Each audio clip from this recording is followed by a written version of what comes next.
Adik-adik, setiap hari adalah harinya Tuhan. Mari kita memuji nama Tuhan. Hari ini adalah harinya Tuhan.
Shalom adik-adik GBI Sumbersari yang Tante Paula sayangi, yang Tuhan Yesus kasihi. Apa kabar semuanya?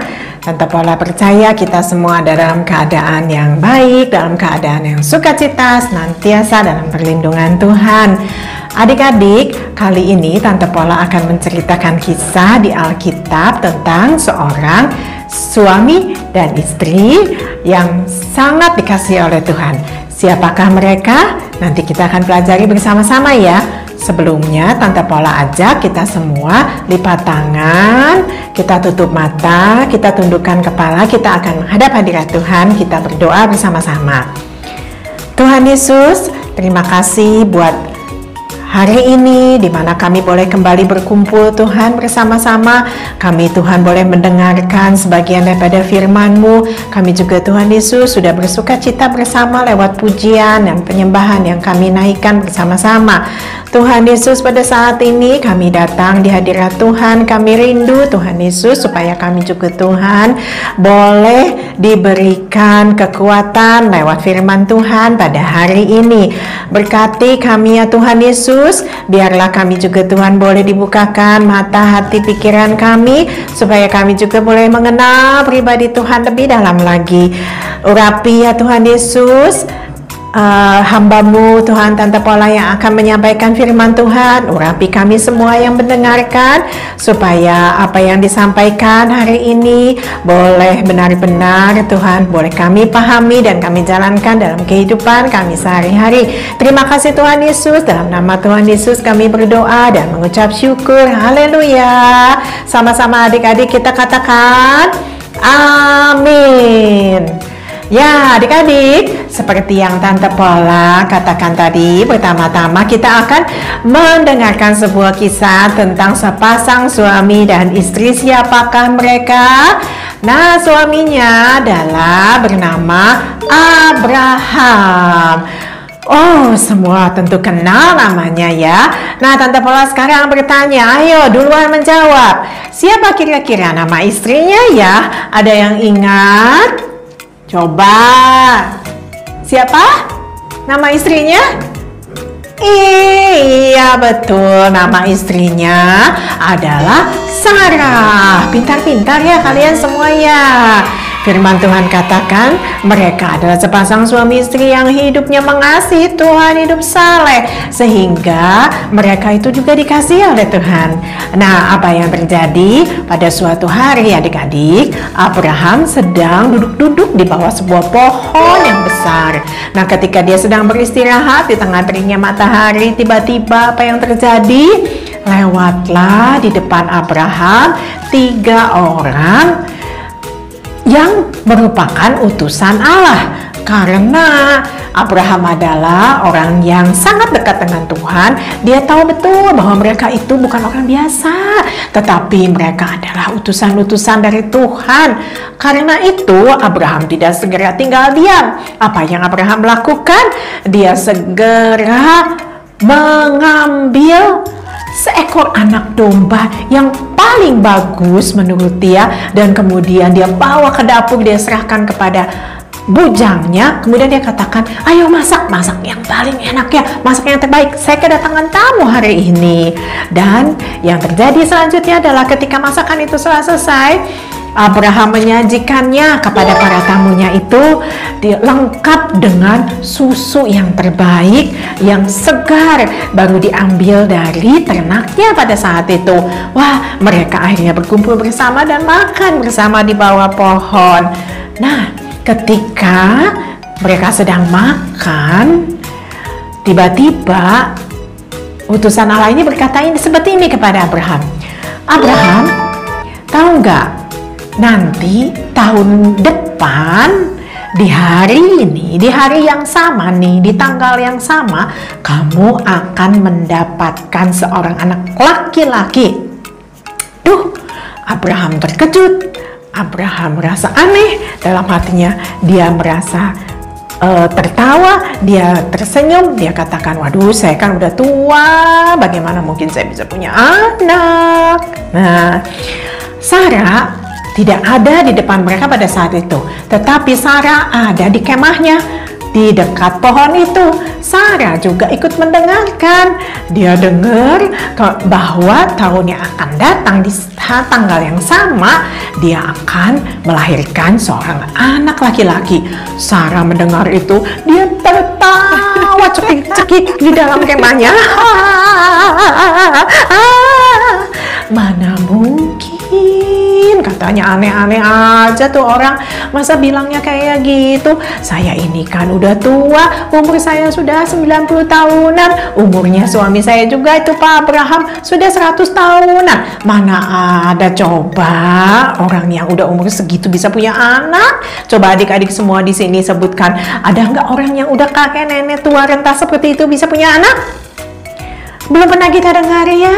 Tetapi utusan Allah itu bilang seperti itu. Kemudian utusan Allah ini mengetahui kalau Sarah itu tertawa diam-diam. Dan kemudian utusan Allah ini menegur Sarah dan dia katakan seperti ini. Loh, kenapa kamu tertawa? Kamu tidak percaya bahwa Tuhan itu sanggup melakukan hal yang seperti itu? Tuhan itu Allah yang Maha Kuasa yang sanggup melakukan hal yang tidak ada yang terlalu sulit buat Tuhan kita. Begitu kata utusan Allah. Kemudian kaget Sarah bilang seperti ini, waduh, kok dia bisa tahu saya ketawa ya? Kemudian Sarah menyangka, enggak saya ketawa. Kami tahu kamu tertawa, tapi kamu lihat tahun yang akan datang kamu pasti akan punya anak. Dan kemudian apa yang terjadi adik-adik? Tahun berikutnya firman Tuhan kisahkan, ternyata benar.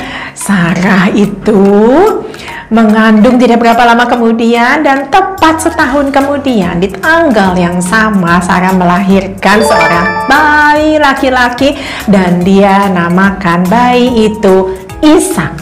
Ishak artinya tertawa. Nah, begitu ceritanya adik-adik. Dari cerita Alkitab yang kita dengarkan pada hari ini, apa yang kita dapatkan, pelajaran apa adik-adik? Pelajaran yang kita dapatkan adalah bahwa kita harus senantiasa bersukacita. Loh, kok Tante Paula bilang seperti itu? Kenapa? Karena pertama, kenapa kita harus bersukacita? Karena kita harus percaya bahwa siapa saja itu bisa dipakai oleh Tuhan untuk menjadi utusan Tuhan, untuk menjadi alatnya.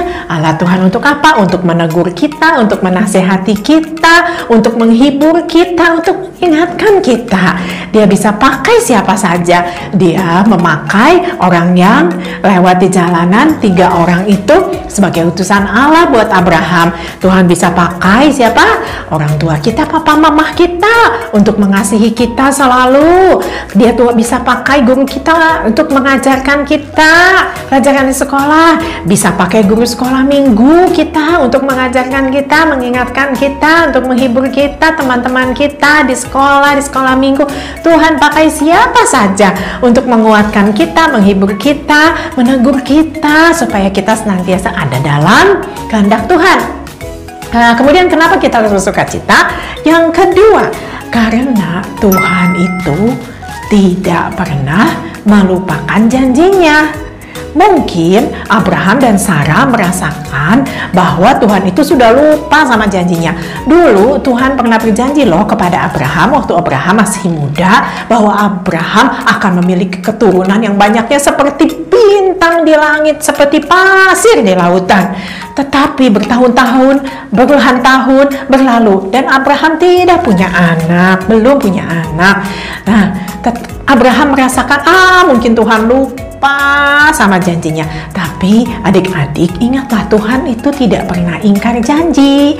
Dia selalu menepati janjinya. Mungkin waktunya bukan waktu menurut kita, tetapi waktunya itu adalah menurut Tuhan. Waktu Tuhan itu waktu yang terbaik. Kita merasakan bahwa waktu kita saat ini yang terbaik, tetapi Tuhan merasakan bahwa belum waktunya kita mendapatkan janji Allah. Tetapi Tuhan itu tidak pernah ingkar janji. Suatu saat Dia pasti menepati janjinya. Janji Tuhan itu begitu banyak. Janji Tuhan untuk memelihara kita, janji Tuhan untuk menjaga kita, janji Tuhan untuk menggendong kita sampai putih rambut kita. ya. Dan yang terakhir, mengapa kita harus bersukacita? Yang ketiga, adik-adik, mengapa bersukacita? Karena kita punya pengharapan. Kenapa punya pengharapan? Karena waktu Tuhan itu waktu yang terbaik. Kalau kita percaya Tuhan menepati janjinya, kita punya pengharapan di dalam Tuhan. Nah, ketika Sarah punya anak, dia namakan anaknya Ishak. Ishak itu artinya tertawa. Tertawa itu sama dengan orang yang bersuka cita. Hanya orang yang bersuka cita, hanya orang bergembira yang bisa tertawa. Karena apa? Karena kita punya pengharapan bahwa Tuhan kita itu Tuhan yang luar biasa, yang selalu bersedia untuk menepati janjinya. Nah, adik-adik, 3 hal ini kita pelajari hari ini. Dan ayat hafalannya, yuk kita buka sama-sama ya. Filipi 4 ayat 4. Firman Tuhan katakan apa dalam Filipi 4 ayat yang keempat? Kita baca sama-sama ya adik-adik. 3, 2, 1. Yuk, Filipi 4 ayat 4. Bersukacitalah senantiasa. Sekali lagi kukatakan, bersukacitalah. Puji Tuhan. Ingat selalu firman Tuhan hari ini ya adik-adik. Kita harus bersukacita senantiasa di dalam Tuhan. Yuk kita semua sama-sama berdoa untuk mengakhiri sekolah minggu kita hari ini ya. Kembali lipat tangan, kembali tundukkan kepala, kembali tutup mata. Kita sungguh-sungguh berdoa buat di dalam Tuhan. Tuhan Yesus, terima kasih buat firman-Mu pada hari ini, di mana Tuhan Yesus mengingatkan kami untuk kami selalu bersukacita di dalam Tuhan, karena Tuhan Yesus senantiasa mengirimkan kepada kami orang-orang yang selalu menghibur kami, menguatkan kami, orang-orang yang bisa mengajarkan kami. Terima kasih Tuhan Yesus, karena kami juga boleh bersukacita karena Tuhan tidak pernah melupakan janji-janji Tuhan buat kami. Tuhan Yesus sayang buat sama kami, dan kami Tuhan Yesus punya pengharapan di dalam Tuhan, karena waktu Tuhan itu selalu waktu yang terbaik. Tuhan Yesus tidak akan pernah meninggalkan kami. Kami mau belajar Tuhan Yesus untuk kami juga Tuhan boleh bersukacita, dan kami juga Tuhan Yesus punya pengharapan di dalam Tuhan, karena sukacita Tuhan itu sukacita yang keluar dari dalam hati kami, sukacita yang abadi. Terima kasih Tuhan Yesus, kami boleh bagikan sukacita kami buat orang-orang sekeliling kami. Di dalam nama Tuhan Yesus kami berdoa dan mengucap syukur. Haleluya. Sama-sama katakan amin. Sampai jumpa lagi minggu depan. Dadah.